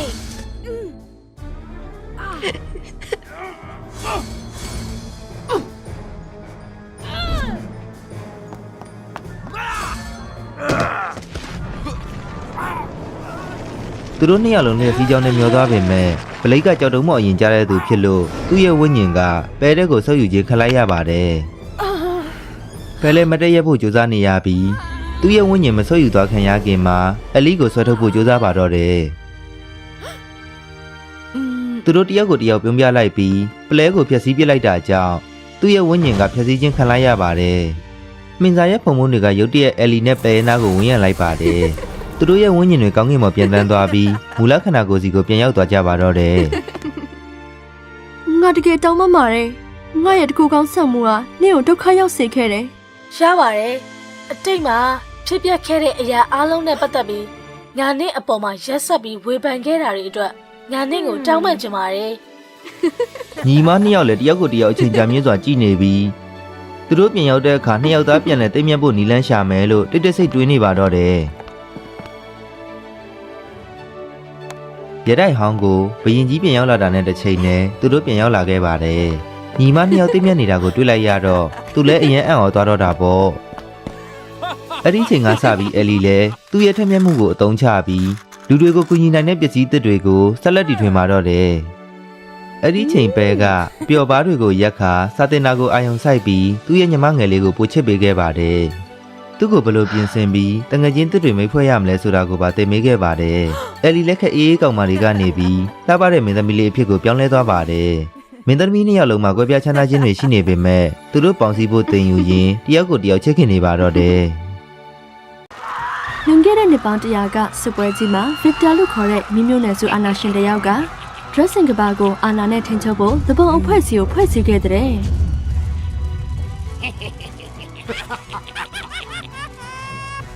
ဒီရက်ဆက်ကြုံမှုနဲ့ရင်ဆိုင်ရတဲ့အချိန်မှာရှင်မျိုးနယ်စုရဲ့သူရဲကောင်းသောမတ်က dressing လေးခုကိုထိန်းချုပ်နိုင်ခြင်းရှိတဲ့အမှန်တရားရဲ့နှစ်ဖက်သွားထားခြင်းကိုဖန်တီးဖို့လင်းနဲ့မြေမျိုးနယ်စုကောင်းဆောင်တွေနဲ့ပူးပေါင်းခဲ့ပါတယ်။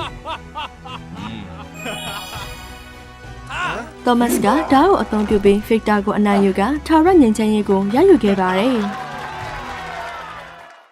ဒါပေမဲ့သူတို့ရဲ့စစ်မှတ်သဘာဝနဲ့ဒေါသကြောင့်မိမျိုးနယ်စုကိုတခြားမျိုးနယ်စုတွေကအမြဲရှော့ချခဲ့ကြပြီးရှောင်ဖယ်ခြင်းကိုခံခဲ့ရပါတယ်။သူတို့ကမြောင်နေတဲ့မိတောင်ချေရင်မှာရာစုနှစ်များစွာအထီးကျန်စွာနေခဲ့ကြတဲ့ Thomas တီထောင်ခဲ့တဲ့ Dressing တင်ကြားရမှာဂုံသတင်းကြီးတဲ့ကျောင်းဖြစ်တဲ့ Dressing Academy မှာ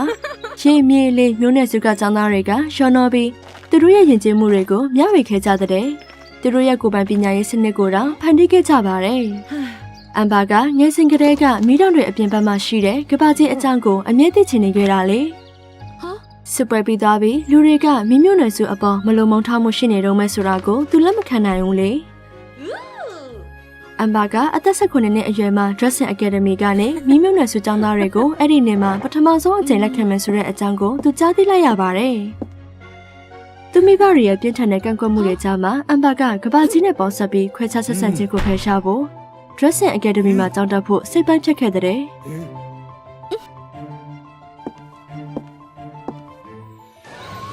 Dressing Academy ကရှေးဟောင်းခမ်းနားထည်ပါတဲ့ရဲတိုက်ကြီးပဲဖြစ်ပါတယ်။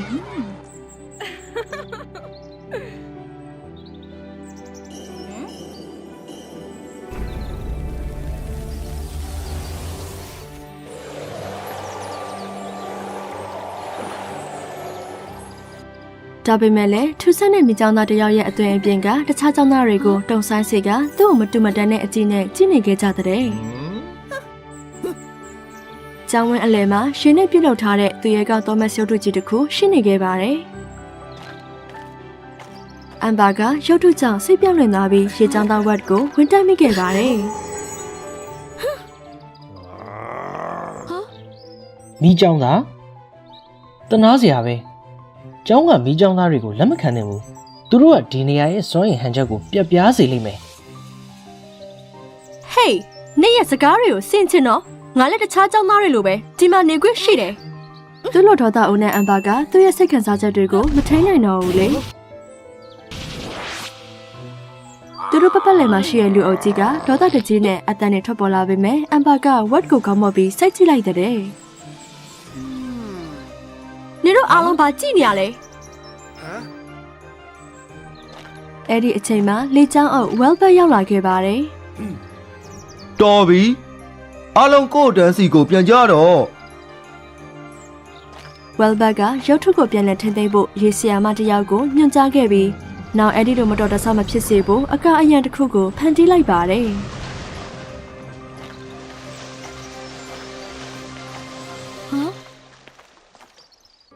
တခါကငါမီးတောင်ကိုစူးစမ်းမှုခရီးမှာမိမျိုးနွယ်စုကလူတယောက်ကငါ့ကိုကယ်ခဲ့တယ်လူတိုင်းကသူတို့အမြင်ဆောင်မှုကိုစွန့်လွတ်ပြီးမီးတွဲစင်ကိုလည်းလက်ခံမှုအချိန်တန်ပြီလို့ငါယုံနေငါလူတွေရဲ့စိတ်ကိုပြောင်းလဲဖို့အကောင်းဆုံးကြိုးစားပါမယ်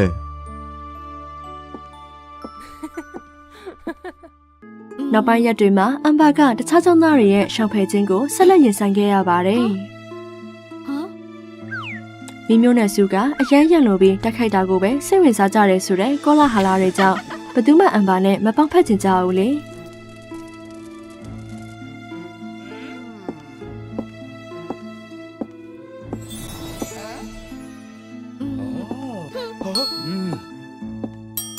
မိမျိုးနယ်စုအဖွဲ့ဝင်တယောက်ရဲ့ပြင်းထန်တဲ့ခန်းစားချက်ကအမ်ဘာကိုအလွယ်တကူအနိုင်ယူဖို့သူခွင့်မပြုခဲ့ပါဘူးသူကခွဲခြားဆက်ဆံမှုကိုလစ်လို့ရှုပြီးသူ့ရဲ့လစ်လာမှုကိုအာရုံစိုက်ခဲ့ပါတယ်။ဝဲလ်ဘတ်ကသူ့စီကိုအားပေးစာတွေဆက်ရေးပို့ခဲ့တဲ့အမ်ဘာကတခြားမျိုးနယ်စုသုံးစုရဲ့ယဉ်ကျေးမှုဆိုင်ရာသင်ခန်းစာတွေကိုအရင်စိတ်ဝင်စားတယ်လေ။ရှင်မျိုးနယ်စုကသမုတ်တရားတွေရဲ့မြစ်တွေနဲ့နှဆိုင်နဲ့ဆက်သွယ်မှုရှိတဲ့သူတို့ရဲ့တာဝန်ကရေအောက်ကဂေဟာစနစ်ကိုကာကွယ်ဖို့ပါပဲ။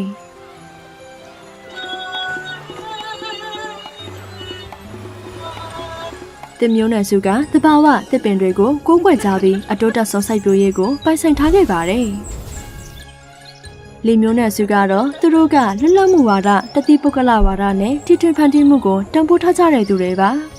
။သူရဲ့လုံလဝရိယရှိစွာတင်ကြားမှုကြောင့်အမ်ဘာကမကြခင်မှာပဲဝိတ်ကိုကြော်တက်ပြီးထူးချွန်တဲ့ကျောင်းသားတစ်ယောက်ဖြစ်လာခဲ့ပါတယ်။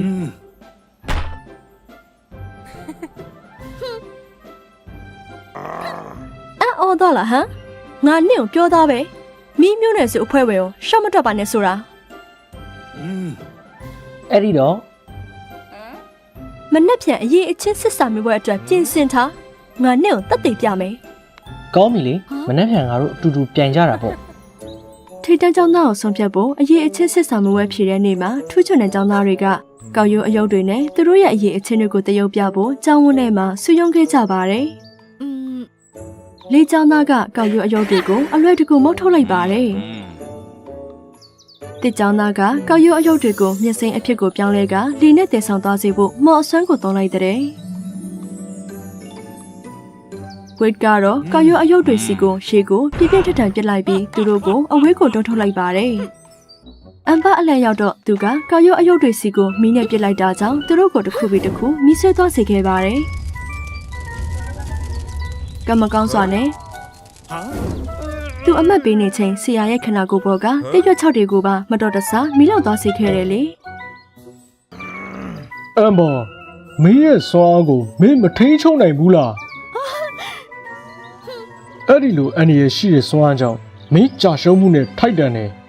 3ရက်လောက်မင်းရဲ့အဆောင်ကိုပြန်သွားပြီးကိုထိန်ချုံတက်အောင်တင်ယူလာခဲ့အမ်ဘာကတောင်းပန်ဖို့ကြိုးစားပေမဲ့မရခဲ့ဘူးလေကျောင်းသားတွေကအတင်းအဖျင်းပြောပြီးသူ့ကိုလောင်ပြောင်ဖို့နောက်တစ်ချိန်အခွင့်အရေးရောက်သွားတော့တာပေါ့သူရဲ့နန်လိုစိတ်ပြင်းပြတဲ့သဘာဝကြောင့်အမ်ဘာကဝိတ်ကိုနောက်နေမှာနောက်ထပ်ပြိုင်ပွဲတစ်ခုမှစိန်ခေါ်ခဲ့ပါတယ်နောက်တနေ့မနက်မှာအမ်ဘာကအဆောင်ကနေထွက်လာခဲ့တဲ့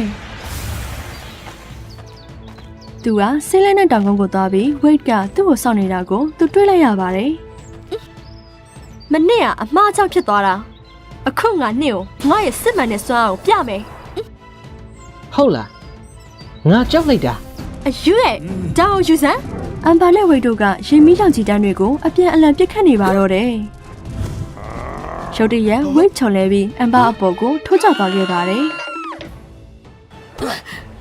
ဝိတ်ကအမ်ဘာရဲ့လာပါတဲ့မျက်နှာနဲ့မျက်နှာချင်းဆိုင်ပြီးတော့သူ့ရဲ့ခံစားချက်တွေကိုမထိန်နိုင်တော့ပဲရှက်ရှက်နဲ့မျက်နှာလွှဲလိုက်တဲ့နင်ကအရန်ရန်လိုတာပဲအားလုံးကနင်းကြောင့်နင်ငါ့ရဲ့အဝတ်တွေကိုဖျက်ဆီးပစ်လိုက်ပြီအခုငါကြောင်းဘလို့ပြန်သွားရတော့မှလဲဒါဆိုနင်ကရောကျောင်းမရှိတဲ့တခြားကျောင်းသားတွေတောင်အဝေးမှနေပြီငါလိုမျိုးနဲ့စုကလူကိုနှိမ်ကြည့်ကြတယ်နင်သိလားငါကဘာကြီးကိုပြောင်းလဲနိုင်ပြီမိမျိုးနဲ့စုအဖွဲ့ဝင်တွေကတကယ်မစိုးပါဘူးဆိုတော့တက်တည်ပြနိုင်မယ်လို့ငါထင်ခဲ့တာဒါပေမဲ့တငယ်ချင်းဖွဲ့ဖို့တော့မဖြစ်နိုင်ဘူးငါဘလောက်စူးစမ်းဘာအတိတ်ပဲမှမရှိဘူးဝေဖန်မှုတွေတယောလောင်ပြောင်မှုတွေနဲ့စော်ကားမှုတွေကသူ့ရဲ့ပေါင်းစည်းရဲ့အိမ်မက်အတွက်မျောလင်းချက်ကိုလူယူသွားတယ်လို့ပါပဲ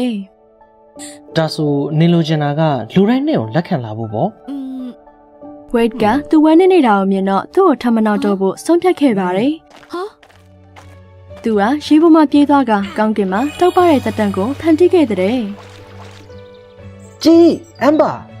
အရန်လာတာပဲသူတက်တက်မြင်ကွင်းရဲ့ဖန်ဆာခြင်းကိုခံလိုက်ရပြီးဝိတ်တဲ့နူညံ့တဲ့အပြုံးကသူ့ရဲ့နှလုံးသားကိုအရေးပြောစေခဲ့ပါတယ်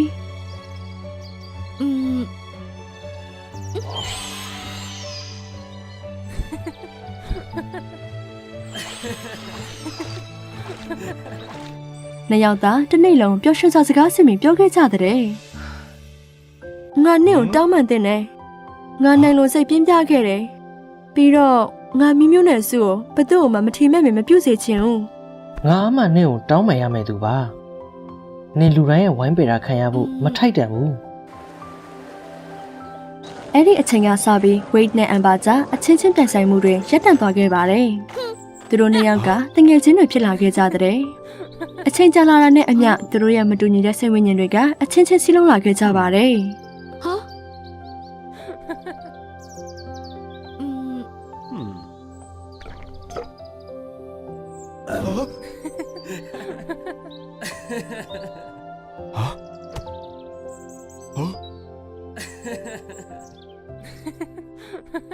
ကျောင်းသားတွေအတွက်မိသားစုတွေကရောက်လာခဲ့ပါပြီ။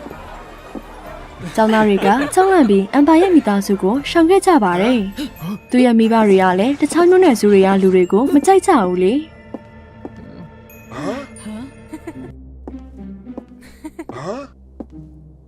မင်္ဂလာပါဦးလေးနဲ့အတော်ကျွန်တော်ကအမ်ပါရဲ့တငယ်ချင်းဝိတ်ပါရေမျိုးနွယ်စုအဖွဲ့ဝင်အမ်ပါသမီးကရေမျိုးနွယ်စုဝင်နဲ့ဘာလို့ပေါင်းသိနေတာလဲအတိတ်ကစစ်ပွဲနဲ့ပတ်သက်ပြီးသမီးဘာမှမမီဘူးလားအမေကိုပြောစမ်းဒါပေမဲ့စစ်ပွဲကပြီးတာကြပြီလေသမီးကအားလုံးနဲ့မိတ်ဖွဲ့ဖို့ကြောင်းလာခဲ့တာသူတို့ကအမေတို့ကိုဘယ်တော့မှလက်ခံမှာမဟုတ်ဘူး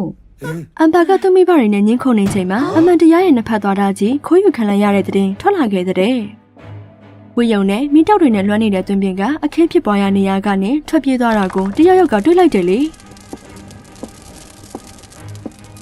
တန်တရားမျက်လုံးတွေအားလုံးကအမ်ဘာရဲ့မိသားစုစီကိုရောက်သွားပါတော့တယ်လေကျောင်းသားတွေကအမ်ဘာရဲ့မိသားစုထွက်မပြေးနိုင်အောင်တားဆီးထားတဲ့မမြင်နိုင်တဲ့အကာတစ်ခုကိုဖန်တီးလိုက်တဲ့တစ်ကျောင်းသားတွေကမိတောက်ဘေးကနေကာကွယ်ဖို့တစ်ပင်တွေနဲ့ပြုလုပ်ထားတဲ့အတားအဆီးတစ်ခုကိုလည်းဖန်တီးခဲ့ပါတယ်။ကြာမိုင်မဲတာပဲငါဘာမှမလုပ်ဘူးတကယ်ဖြစ်ပျက်ခဲ့တာကိုသိဖို့မော်မဲကိုစစ်ကြည့်ပါ အားလုံးပဲစိတ်အေးထားပါတခိုးကမှန်မှန်ကိုပါခိုးယူသွားပြီငါတို့မကြခင်ရှာတွေ့မှာပါစိတ်မပူပါနဲ့အမ်ဘာငါဒီကိစ္စကိုတည်တည်ချာချာစုံစမ်းမယ်အမ်ဘာနဲ့သူ့ရဲ့မိသားစုတို့ကသူတို့ကိုရှုံတင်စစ်ဆေးဖို့စုံဆိုင်နေခဲ့ပါတယ်ဒါခုခံရချိန်မှာသူနဲ့ဝိတ်အတူရှိခဲ့ကြောင်းအမ်ဘာရှင်းပြခဲ့ပြီးဝိတ်ကအတည်ပြုပေးခဲ့ပါတယ်ဒါပေမဲ့အမ်ဘာကဝိတ်ကိုလိန်ညာလေးဖျားခဲ့တယ်လို့ထင်ပြီးဘယ်သူမှမယုံကြဘူးလေထိလန့်တော်သားထွက်ပြီးအမ်ဘာကအကျဉ်းထောက်ကိုမိရှို့ဖို့စူးစမ်းခဲ့ပေမဲ့နယံတွေကမိတက်ခံနိုင်တာကြောင့်မအောင်မြင်ခဲ့ပါဘူးသူကဝမ်းနေပြီးရှုံးနေသွားသလိုခံစားလိုက်ရတာကြောင့်တောင်နားမှာလဲကျသွားတဲ့အချိန်ပြတင်းပေါက်ပေါင်ကနေရုတ်တရက်ရေတွေစီးကျလာတာကိုသူခံစားလိုက်ရတဲ့ဝိတ်ကဘယ်ကမှမသိပေါ်လာခဲ့ပါတယ်။တွားရအောင်အမ်ဘာငါတို့တရက်ခန့်ကိုတူတူတွားရှာကြမယ်။ကျေးဇူးတင်ပါတယ်။ဝိတ်နဲ့အမ်ဘာတို့ကရှင်နဲ့မီရဲ့ဆွမ်းအားတွေကိုပေါင်းဆက်လိုက်ပြီးရှင်နှုံးငယ်တိုင်တာတစ်ခုကိုဖန်တီးလိုက်တဲ့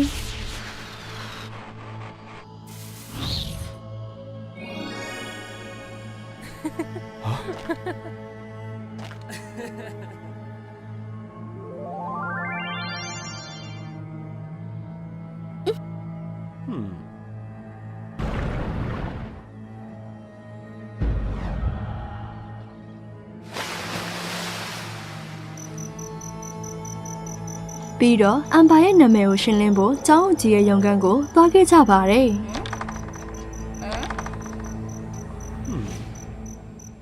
ကျောင်းအကြီးကသူ့စပွဲအောက်မှာတစုံတစ်ခုကိုဝတ်လိုက်တာကိုသူတို့တွေ့လိုက်ပြီးသူယုံလိုက်မယ်ဆိုတဲ့မျှော်လင့်ချက်နဲ့အရာအလုံးကိုရှင်းပြလိုက်ပါတယ်။ငါနားလဲပါပြီ။အခုတော့မင်းတို့အိမ်ပြန်လိုက်တော့အမှန်တရားကိုရှာဖွေဖို့ငါအကောင်းဆုံးကြိုးစားပါမယ်။သ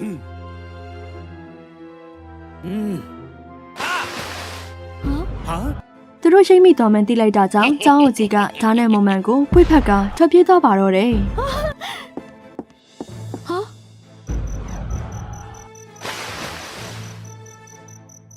ဝီလ်ဘက်ကတရက်ခတ်မယ်ငါတို့သွားရအောင်ဝိတ်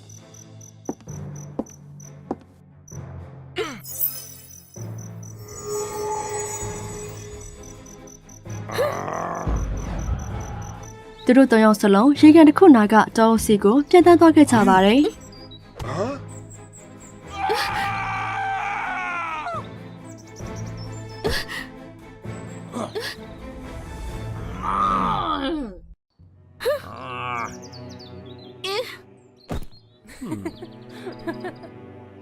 မင်းတို့လက်လျှော့လိုက်တာပိုကောင်းမယ်ငါနဲ့ငါတပုံဖွဲ့ကိုမင်းတို့တားလို့မရဘူးငါဒုတိယစစ်ပွဲကိုစဖို့ဒီဓာတ်ကိုသုံးမယ်ဝီလ်ဘက်ကသူ့ကိုယ်သူအမ်ဘာအဖြစ်ရုပ်ဖြတ်ပြီးဓာတ်ကိုခိုးယူခဲ့တာပါသူကမိချောင်းသားတွေကိုလက်ခံရတဲ့အကြောင်းအရင်းကအမှန်တရားရဲ့နှစ်ဖက်သွားဓာတ်ကြီးကိုအသက်သွင်းဖို့မိရဲ့ဆွမ်းအားကိုထိန်းချုပ်ဖို့ပဲဖြစ်ပါတယ်အဲ့ဒီမတိုင်ခင်ဝီလ်ဘက်ကတခြားဆရာနေရာဖြစ်တဲ့မြေနဲ့ရေရဲ့ဆွမ်းအားကိုထိန်းချုပ်ဖို့ဓာတ်ကိုလိုဝက်စွာအသုံးပြုခဲ့ပါတယ်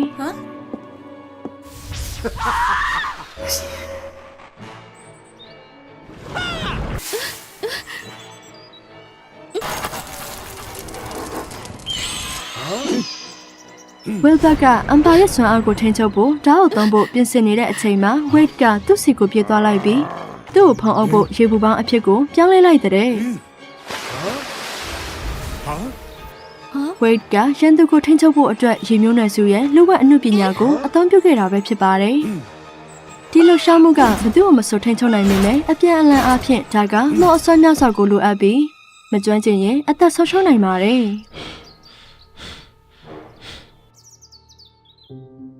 အာအမြန်အမ်ဘာဂျားကိုယူလိုက်တော့ အရှုံးပေးလိုက်တော့ဝိတ်ဒီမော်ဆွမ်းရဲ့ကြီးမားတဲ့ဆွမ်းအားကမင်းကိုသိချင်းတရားကိုယူလာပေးနိုင်တယ် ငါတကယ်တောင်းပန်ပါတယ်ဝိတ်အမ်ဘာရဲ့လက်ကရေကိုထိလိုက်တာနဲ့တပြိုင်နက်ဝိတ်ကနာကျင်စွာအော်ဟစ်ပါတော့တယ်အမ်ဘာကရေထဲကိုပုံမနဲ့ဆိုင်စွာငှောက်ရှိုးဖို့ကြိုးစားခဲ့ပါတယ်ဝိတ်ရဲ့ခန္ဓာကိုယ်ကပူပူအားနဲ့သွားခဲ့ပေမဲ့ဝိတ်ဘက်ကိုထိန်းချုပ်ဖို့ရဲရဲစွာတိုက်ပွဲဝင်ခဲ့တဲ့အပြင်းထန်ရုန်းကန်ပြီးနောက်အမ်ဘာကဓာတ်ကိုယူနိုင်ခဲ့ပေမဲ့ဝိတ်ကလေထဲမှာပဲပြတ်ကွယ်သွားခဲ့ပါတယ်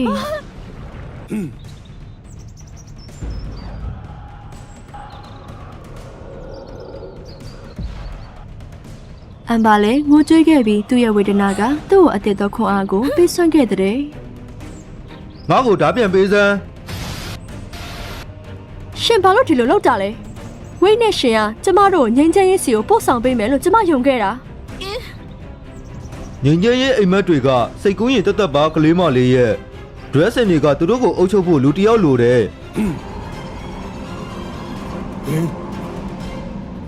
ရှင်ကလူလိန်ရှင်လိုလူတွေကိုဒီကနေနှင်ထုတ်ဖို့ထိုက်တန်နေ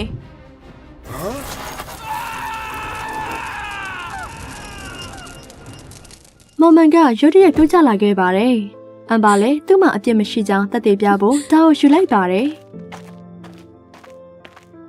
အမ်ဘာကထာဝရနေထွက်ပြေးပြီးဗယံပတာဖြစ်စေခဲ့တယ်လို့ထင်တာကြောင့်အစပိုင်းမှာတော့လူတိုင်းကသူ့ကိုဒေါသထွက်ခဲ့ကြပေမဲ့ဝေဘတ်တာကိုခိုးယူခဲ့ကြောင်းသက်သေပြဖို့မော်မန်ကိုပြပြီးနောက်သူ့ရဲ့ဇလန်းကိုယုံကြည်လာခဲ့ကြပါတယ်ဆရာတွေကဓာတ်ကိုဝိုင်းပြီးအိုင်တဲကိုယူသွားခဲ့ကြပါတယ်ဝိတ်ကိုမြူကိုတွေကနေပြက်ခေါ်လာခြင်းခဲ့ကြတယ်လေသူတို့ဆောင်ဆိုင်ရင်ဆောင်ဆိုင်ခဲ့ကြပေမဲ့သူမပေါ်လာခဲ့ပါဘူးညလင်းချက်တွေအားလုံးပျောက်ဆုံးသွားပြီလို့ထင်ရပေမဲ့ရေတစ်ချက်ချင်းစီတက်လာပြီးဝိတ်တဲ့ပုံသဏ္ဍာန်ဖြစ်ပေါ်လာခဲ့တဲ့အာယုံတက်ချိန်မှာဝိတ်နဲ့အမ်ဘာတို့ကချစ်ချင်းမြတ်တာနဲ့ကျင်နာမှုအပြည့်နဲ့ဝိတ်ဖက်လိုက်ပါတော့တယ်ကျေးဇူးတင်ပါတယ်ဝိတ်နေရငါရဲ့ပထမဆုံးတငယ်ချင်းဖြစ်ပြီးအချင်းနဲ့လက်ခံမှုကိုခန်းစားတတ်စေဖို့သင်ပေးခဲ့တယ် နေကငါသိတဲ့အရေးရင်ဆုံးမိန်းကလေးပဲငါမင်းကိုချစ်တယ်အမ်ဘာ အဲ့ဒီအချိန်ကစပြီးသူတို့ကတရားဝင်ချစ်ကြိုက်ခဲ့ကြပြီးဥပဒေနဲ့အတူပုံကံမှုဆန့်ကျင်ရေးလှုပ်ရှားမှုတွေကိုစတင်ခဲ့ကြပါတယ်အဲ့ဒီနောက်အမ်ဘာကမလိုမုန်းထောက်မှုတွေကိုဖယ်ရှားခဲ့ပြီးအားလုံးကမိမျိုးနွယ်စုကိုလက်ခံလာကသူတို့ငြိမ်းချမ်းစွာနေထိုင်သွားကြပါတော့တယ်